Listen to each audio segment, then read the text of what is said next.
Muchísimas gracias a ustedes. ¿Me escuchan bien? Perfecto. Es un gusto estar acá con todos ustedes. Es un placer y un honor. Cuando me invitaron, me hablaron de... me invitaron a hablar de Donatello y de un tema en particular. Y la verdad que estuve ahí pensando en esa carrera infinita que tuvo el escultor. Y fue difícil elegir un tema. Fue difícil porque quería poner demasiadas cosas y de hecho me parece que puse demasiadas cosas. El PowerPoint era tan pesado, la presentación, que se la tuve que mandar por una aplicación especial a los amigos del Museo del Prado. Pero después me puse a pensar y el concepto fundamental de la escultura de Donatello, uno de los fundadores del Renacimiento italiano y del Renacimiento europeo, es un arte hecho carne. Y por eso hoy les voy a hablar de Donatello, o el Renacimiento hecho carne. Pero vamos a empezar por el final. Donatello, artista florentino casi octogenario, cuyo espíritu, sin embargo, no paraba de emitir chispas como una antigua máquina herrumbrada, pero activa, en los años 60 del siglo XV vierte sus últimas fuerzas en los relieves de bronce para los púlpitos de San Lorenzo, la iglesia de los Medici, último encargo de Cosimo il Vecchio, Cosme el Viejo, llamado padre de la patria, que había sometido el destino de la República Florentina al yugo no oficialmente declarado de su familia. En el medio de un crisol de cuerpos dramáticamente vivos yace el cuerpo muerto de Cristo. La Virgen, Nicodemo y otra figura que podemos ver solo en parte, a duras penas pueden con el peso del cadáver. Pues de un verdadero cadáver se trata, amarrado por una secuencia de manos que lo van envolviendo para que ninguna extremidad se caiga al suelo. Apuntalado por las piernas inesperadamente fuertes de María, el cuerpo inanimado de Cristo se va acomodando, encontrando contrafuertes. Otras manos se enredan para sujetar su cabeza, que de forma inquietante termina clavada en las clavículas. A pesar de los esfuerzos, un cuerpo sin vida no puede escapar de la gravedad. En primer plano, el brazo derecho de Cristo, torcido de manera innatural, llega al suelo, delatando brutalmente su muerte. Y en cualquier momento, el cuerpo del occiso amenaza con caérsenos encima. Más allá de ese instante despiadadamente naturalista, observando con atención el resto de la escena, notamos que el escultor nos propone perspectivas sumamente atrevidas. No es un error. La foto es así. Tenemos que mirar la parte de arriba de ese relieve. Los peldaños de una escalera conducen nuestra mirada hacia arriba. Ahí podemos ver solo una sección de los ladrones crucificados con Cristo. De uno llegamos a seguir la línea del cuerpo hasta el torso. Del otro, solamente los dedos de los pies, en escorzo, dibujado siguiendo estrictamente las reglas de la perspectiva lineal que Donatello había aprendido de su primer mentor, Filippo Brunelleschi. Y sé que han ya tomado una clase sobre Brunelleschi. El cuerpo del ladrón se disuelve a la altura de la rodilla. El marco de relieve no cierra la escena, sino que la abre hacia una dimensión imaginada e infinita, como si se pudiera seguir subiendo la escalera por siempre. Esos fragmentos de crucificados no necesitan más detalles. Nuestra fantasía es llamada a completar aquellas figuras y lo hace sin esfuerzo alguno. El fragmento no solo es suficiente para comprender el todo, sino que amplifica la crueldad de la muerte por crucifixión, dejando nuestras cabezas libres de proyectarlas más allá del marco. La ausencia del cuerpo enganchado a la cruz extiende el ruido de dolor. El fragmento vuelve todo más feroz e inhumano. Una línea horizontal divide el relieve en dos secciones. En la parte superior reina el silencio y en la parte inferior un remolino de desesperación, gritos y plegarias por la muerte de Jesús. Sin embargo, la muerte del ladrón deja a todos sin cuidado. Ese trozo de cuerpo, al quedar olvidado y mudo en el centro de la escena, casi nos invita a reflexionar más allá de la muerte de Cristo. Donatello vuelve el espectador testigo. La proyección de la escena al otro lado del marco depende solo de nosotros. En esta lamentación, en el llamado púlpito de la pasión, hemos encontrado los siguientes elementos: cruda corporeidad, perfecta conciencia de la perspectiva lineal y una dimensión visual casi surrealista, digna de una pintura de Salvador Dalí. Si bien los púlpitos de San Lorenzo fueron terminados por Bertoldo di Giovanni, discípulo de Donatello y experto fundidor, la idea primigenia de los púlpitos y la ejecución, por lo menos del panel que hemos analizado, son del viejo maestro, como nos dice Giorgio Vasari en su biografía del artista. Donatello murió en Florencia el 13 de diciembre, de hecho casi le digo, bueno, la podemos cambiar la fecha al 13 de diciembre, que así vamos a celebrar la muerte, vamos a recordar más bien la muerte de Donatello. Murió en Florencia el 13 de diciembre de 1466, dejando en su taller los relieves para los púlpitos de San Lorenzo como un testimonio dramático de su laboriosidad y creatividad, que no lo abandonaron hasta los últimos días de su convulsa vida. Escultor incansable, Donatello aprende, se repite y experimenta. En una espiral inventiva, aún retornando con insistencia, a veces obsesiva, sobre algunos elementos, Donatello abre nuevas puertas donde aparentemente no había salida. Subvierte el orden de las cosas, baraja las cartas y empieza el juego de cero.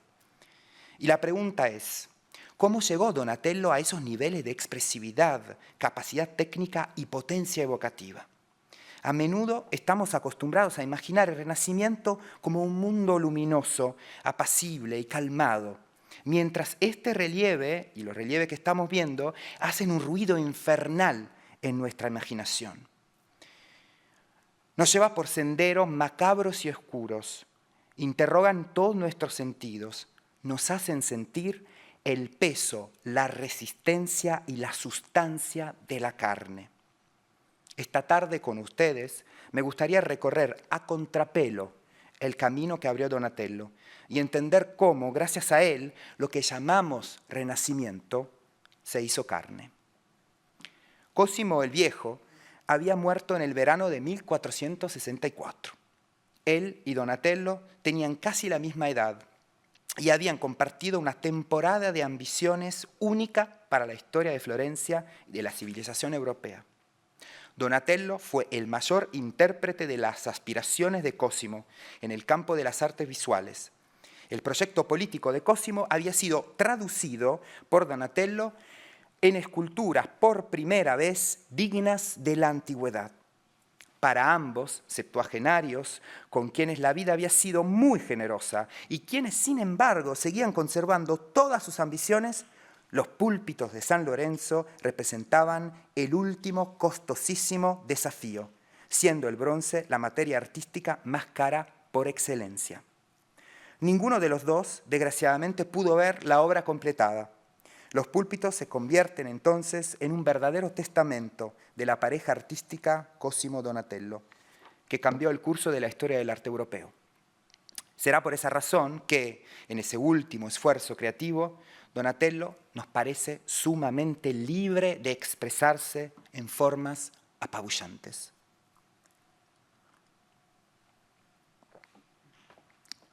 De los púlpitos sabemos muy poco. Vasari termina su vida de Donatello con ellos, recordando que fueron de las pocas obras que el maestro no pudo terminar.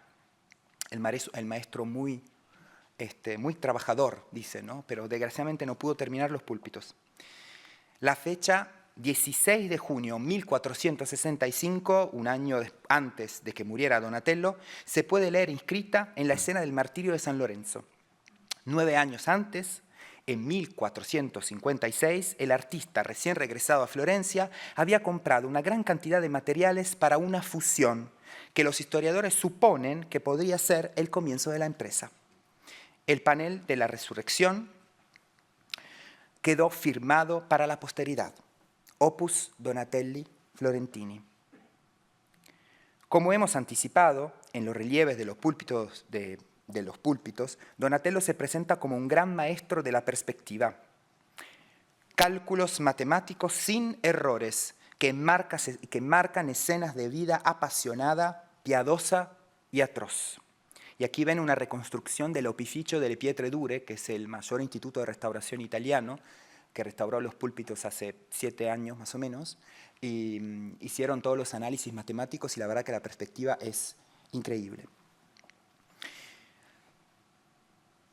Entonces, cálculos matemáticos y vida apasionada.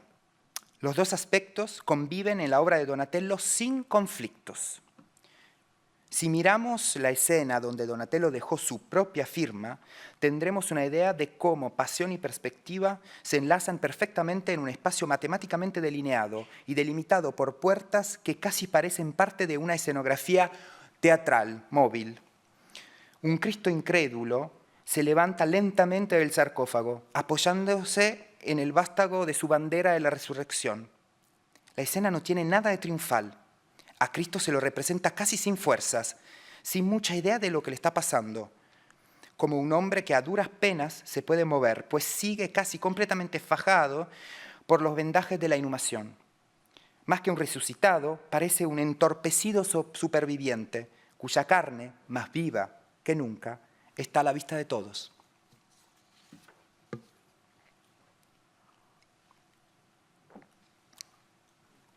Un realismo crudo, el de Donatello, que se declina de formas inesperadas. Lo mismo pasa en el martirio de San Lorenzo, panel particularmente importante al ser San Lorenzo el santo epónimo de la Iglesia de los Medici. El santo diácono ha sido tirado a la parrilla como una tira de asado, sigue con las piernas levantadas por el salto y su verdugo le sujeta la cabeza con una larguísima horquilla. Arriba del suplicio, un techo de casetones a la romana, impecablemente diseñado, nos da la precisa profundidad del salón de tortura. Lorenzo trata de oponer resistencia agarrando el palo de la horquilla, mientras otro soldado con un fuelle alimenta las llamas y se arrodilla para asegurarse que el fuego esté bien fuerte. Que la hoguera es efectivamente fuerte lo intuimos a la perfección, pues uno de los soldados se protege del calor con su escudo. Ese extensísimo palo de la horquilla, entonces, no es solamente un elemento estético para dividir la escena diagonalmente, como se podría pensar, sino que se justifica con el insoportable calor generado por el fuego. El verdugo necesita herramientas aptas para la tortura y con indecible vigor arremete contra el cuerpo de San Lorenzo para empujar su cabeza hacia la parrilla.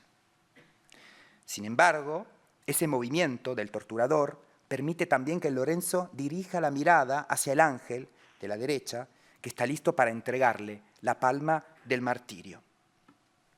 Tal como mujeres y hombres, los ángeles de Donatello también son de carne y hueso.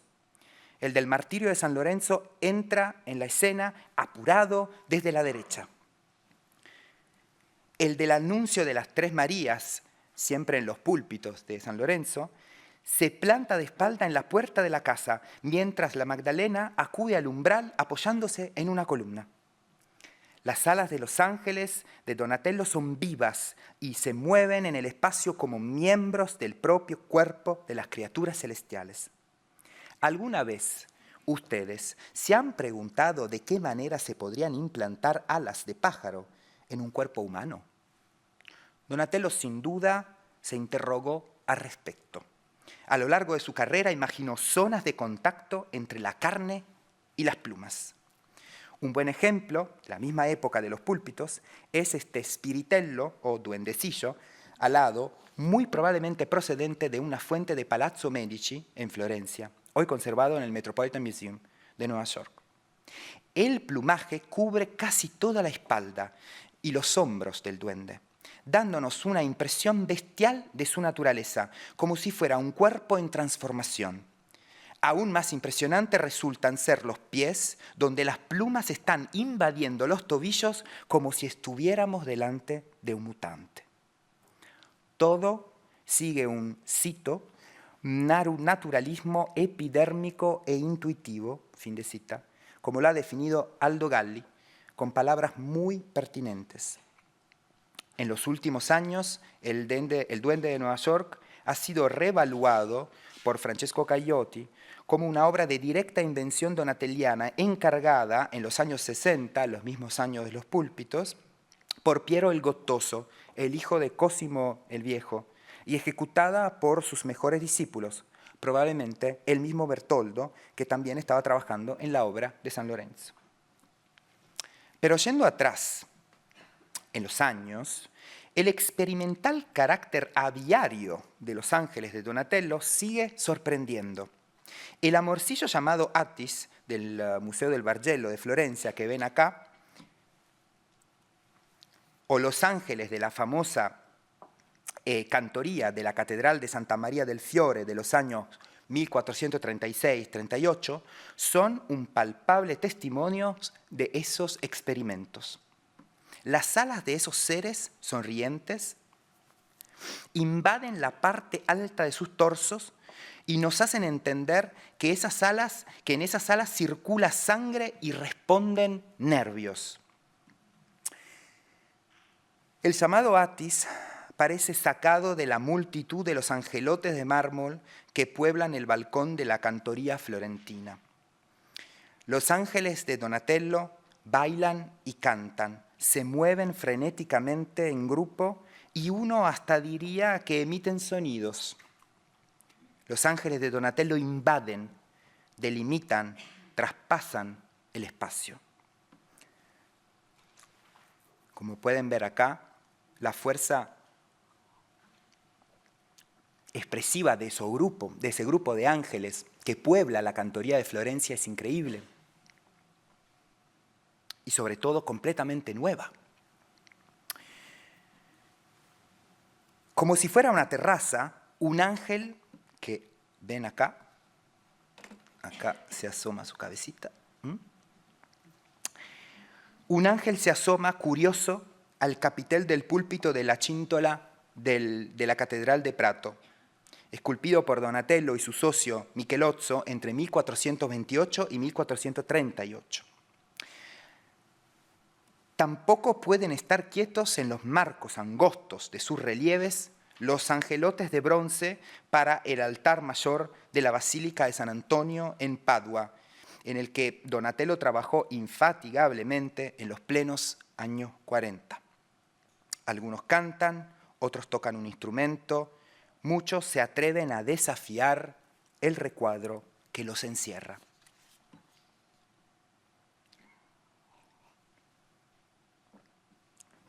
Lo de los límites fue una real obsesión de Donatello, quien elabora a lo largo de su vida una verdadera poética de los márgenes. El escultor juega con ellos, los dilata, los rompe, los genera y los ignora.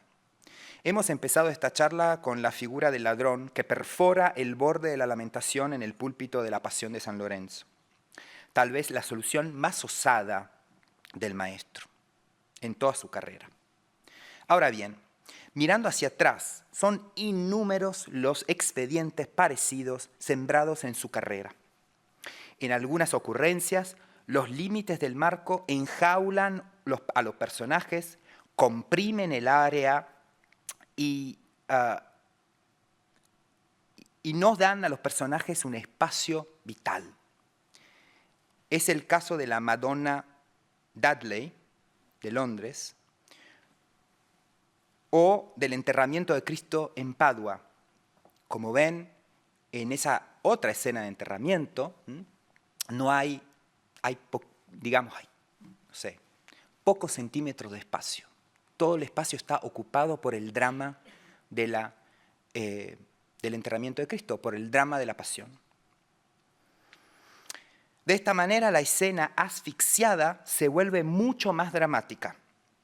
Sin embargo, En la Virgen del Perdón de Siena de 1448, Donatello circunscribe las figuras divinas a un óculo bastante pequeño, del cual despunta no solo la cabeza, sino también la aureola de la Virgen, rompiendo el círculo perfecto. Y los invito a mirar este detalle de la aureola de la Virgen, que sigue el óculo, se va amoldando al óculo como si fuera materia viva. Ya no es luz, no es algo metálico, no es algo duro, sino es algo que puede seguir las molduras de un óculo arquitectónico, de mármol.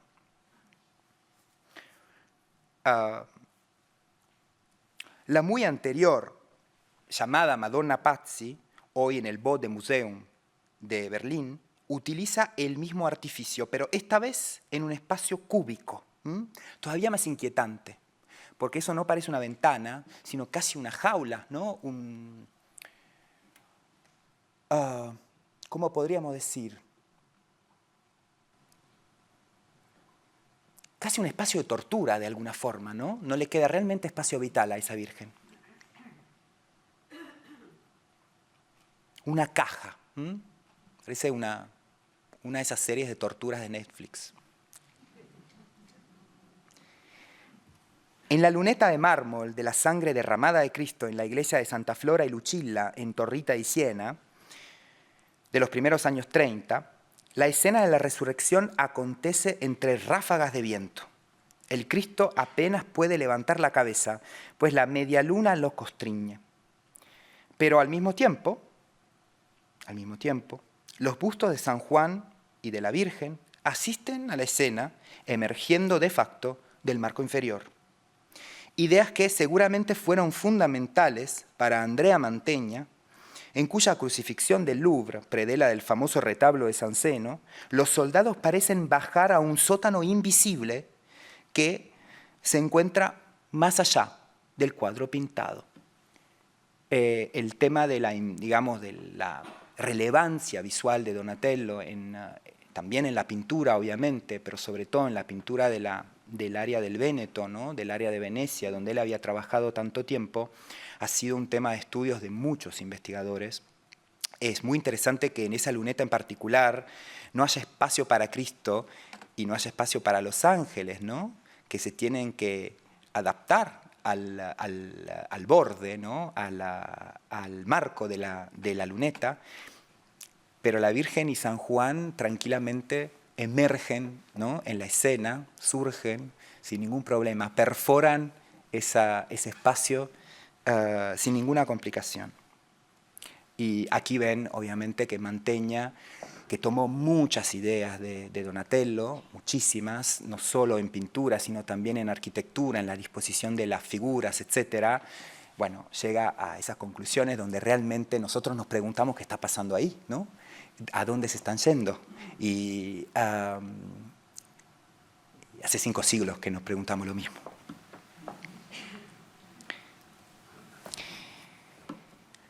Al Cristo de la Ascensión del Victoria and Albert Museum de Londres, sin embargo, no le queda lugar para ascender.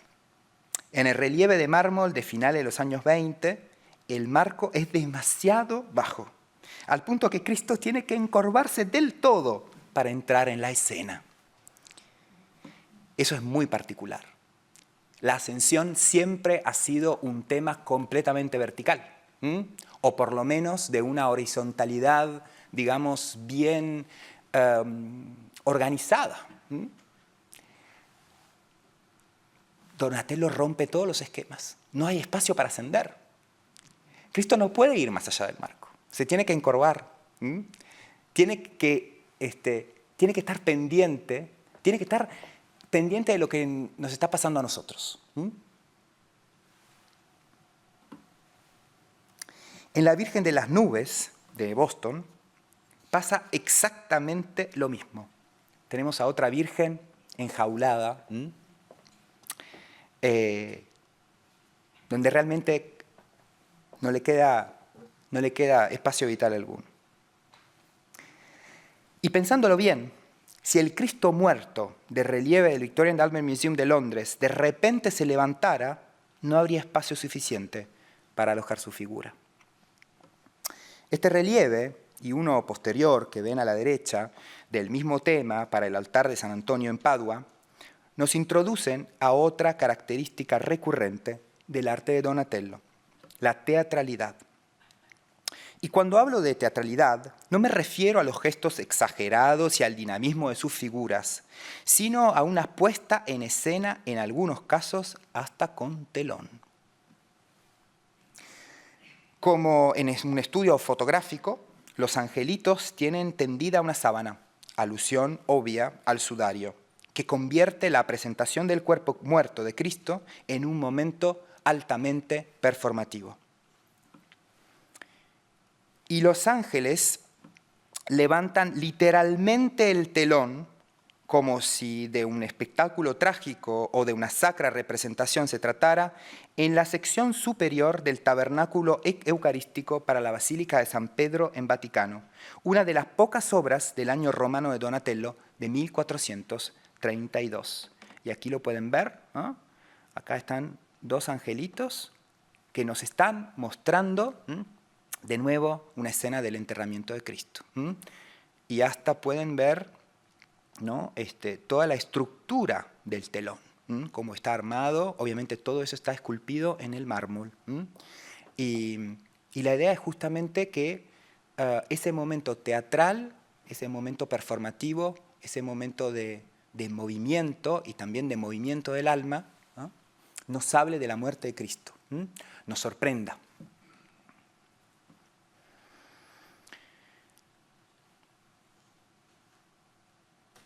Desde luego, pocos años antes, en 1425, en una de las empresas más demandantes de la sociedad Donatello Michelozzo, el maestro había físicamente abierto un telón de mármol entre las columnas internas del baptisterio de Florencia, sujetado por un colosal anillo colgado del entablamento. Y aquí ven la idea de una tumba, ¿no? La tumba del antipapa Juan XXIII, tumba Coscia, en el baptisterio de Florencia. No había lugar, no se podía poner obviamente en el centro del espacio. La única posibilidad era instalar una tumba entre dos columnas, ¿no? Y Donatello, dos columnas muy estrechas además, no hay mucho espacio entre las columnas. Donatello piensa en esa solución, un telón. Y aquí ven hasta un enorme anillo con el telón colgando, que se abre, como si fuera un evento. La muerte del antipapa Coscia. La Anunciación en piedra serena de la Capilla Cavalcanti en Santa Croce, en Florencia, de 1435 circa, acontece en un nicho que parece un pequeño escenario elevado, casi una pequeña representación. No una gran representación, sino una representación muy casera, como las que se hacían en el colegio. Algo muy del hogar. Algunos personajes de Donatello se plantan en el pedestal con pisada de actores. El San Jorge de 1417, tal vez de las estatuas más conocidas del escultor, se adueña de su nicho y mira a lo lejos con ojos desafiantes, dignos de un tenor de ópera listo para su acto más dramático. Ese escudo, elemento casi meta teatral que a la vez nos une y nos separa del héroe, es también una reflexión sobre el margen, destinada a convertirse en una de las estratagemas más citadas de Renacimiento. El mismo Donatello se autocita en el báculo pastoral de San Ludovico de Tolosa, fundido entre 1422 y 1425, para otro nicho de la misma iglesia de Or San Michele, donde también se encontraba el San Jorge, y eso obviamente es muy interesante porque el héroe, en ese caso, tiene el escudo entre su cuerpo y nosotros, ¿no?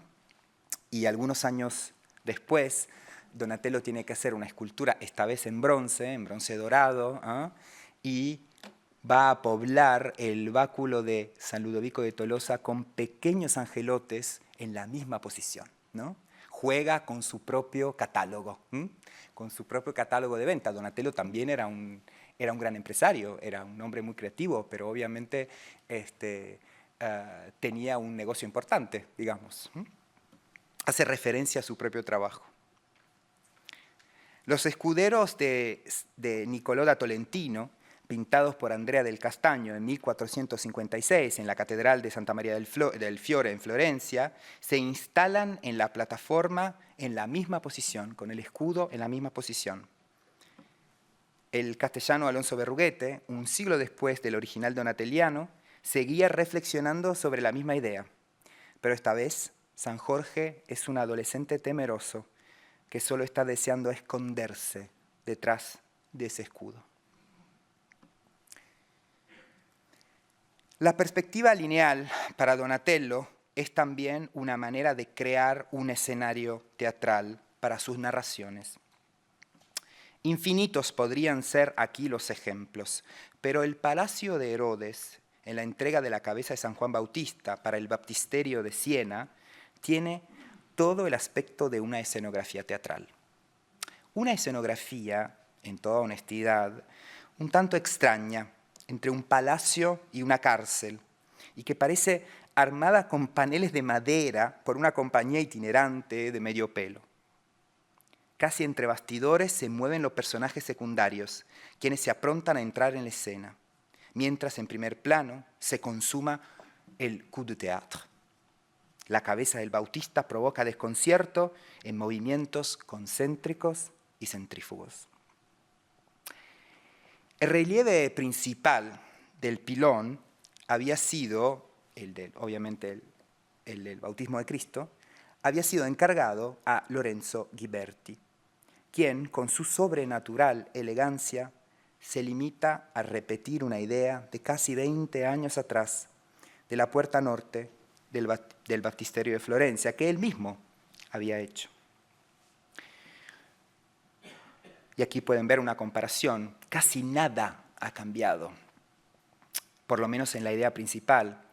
Ghiberti se ha vuelto un hombre casi todopoderoso en Florencia.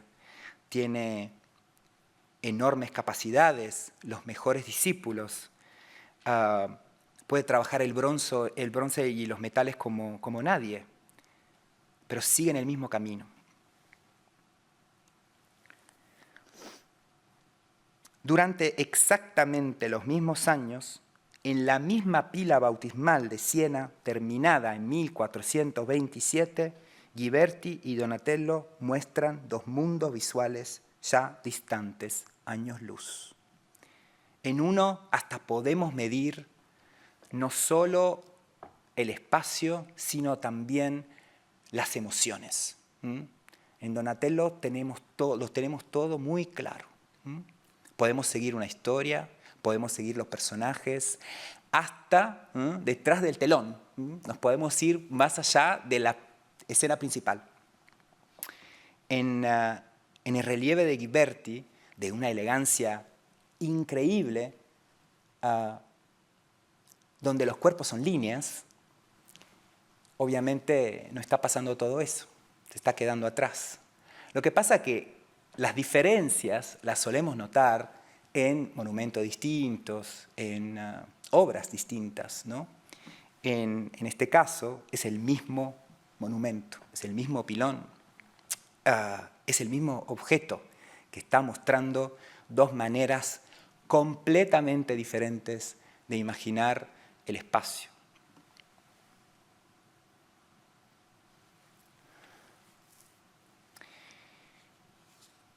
Los paneles de Donatello, hechos con una nueva técnica, del bajísimo relieve, inventada por él mismo y llamada schiacciato, literalmente relieve aplastado, funcionan casi como fotogramas de secuencias cinematográficas que a través de cuadros de perspectiva nos dan una idea del espacio y del tiempo, como tomas de un sabio director que tiene la habilidad de narrar historias de suspenso. El relieve de Siena o los últimos bronces de los púlpitos de San Lorenzo funcionan de esa manera. Pero el mismo sistema está presente en las secuencias cinéticas del púlpito exterior de la Catedral de Prato, que ven a su derecha, y de la cantoría de la Catedral de Florencia, ambas obras terminadas entre 1438 y 39, que le llevaron casi 10 años de trabajo al maestro. En las dos, la fuga frenética de los ángeles está marcada en fotogramas que puntúan la acción como si se tratara de una película de celuloide. Obviamente Donatello no había visto ninguna película en ningún cine, pero no sabemos cómo, no sabemos por qué, tiene una sensibilidad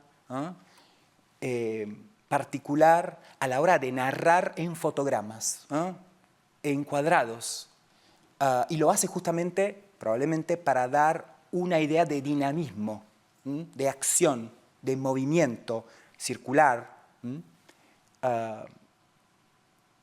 que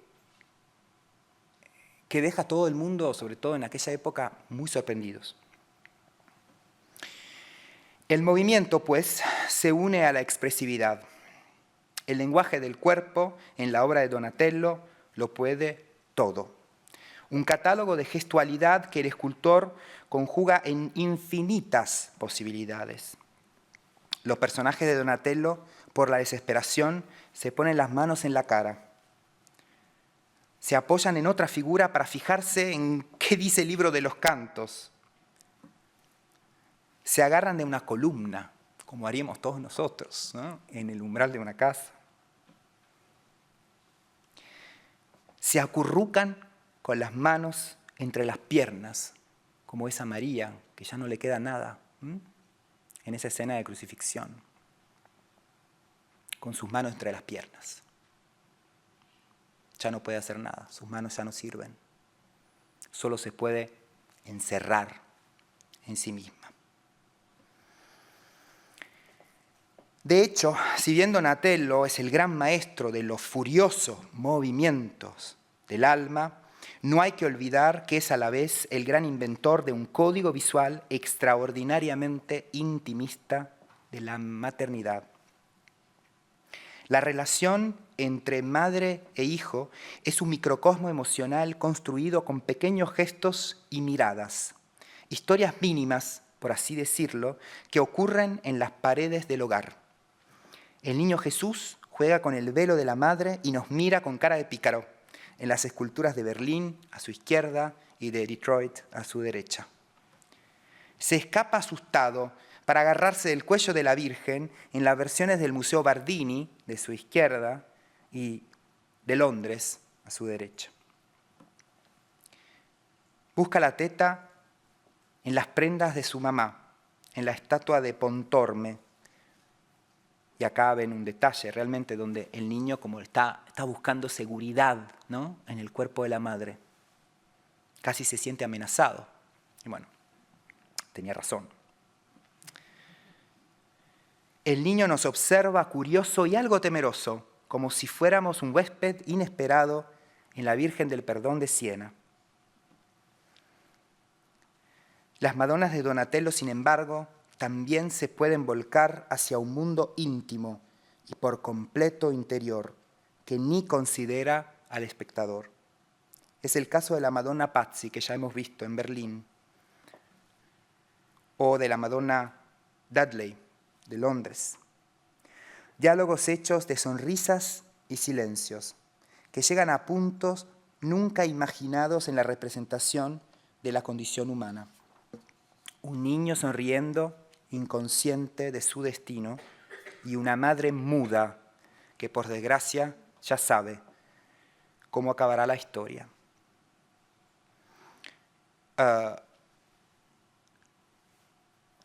Hay que decir que no solo obviamente la técnica, acá estamos analizando distintos aspectos a veces de la misma obra. Y aquí, por ejemplo, esa idea de la caja nos da una idea todavía más íntima de la relación entre la madre y el hijo, que apoyan la nariz. Creo que habrá madres, ¿no?, seguramente hay hijos en esta sala, y todos los hemos hecho. Todos hemos sentido la nariz de nuestra madre cerca de la nuestra. Y Donatello es el primero que lo hace.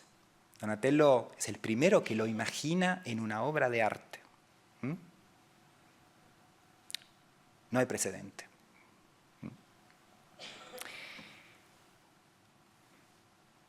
En los últimos años, muchas de esas esculturas, no monumentales, sino de devoción privada, han sido restituidas a la mano de Donatello gracias al trabajo de Luciano Bellosi, Francesco Caiotti, Laura Cavazzini, Aldo Galli, Neville Rowley. Se trata de atribuciones, es verdad, pero más que sensatas. Por su carácter doméstico, difícilmente se podrán encontrar documentos y fuentes literarias sobre semejantes obras, pero las mismas nos restituyen la actividad temprana de Donatello, de las primeras 2 décadas del siglo XV, y sus nacientes experimentaciones en materiales menos nobles, como el barro y la madera. Donatello, en efecto, es fiel a su índole de escultor en todas las materias posibles. Explora distintas soluciones, opera siempre con el cincel en la mano, atacando hasta las superficies de bronce.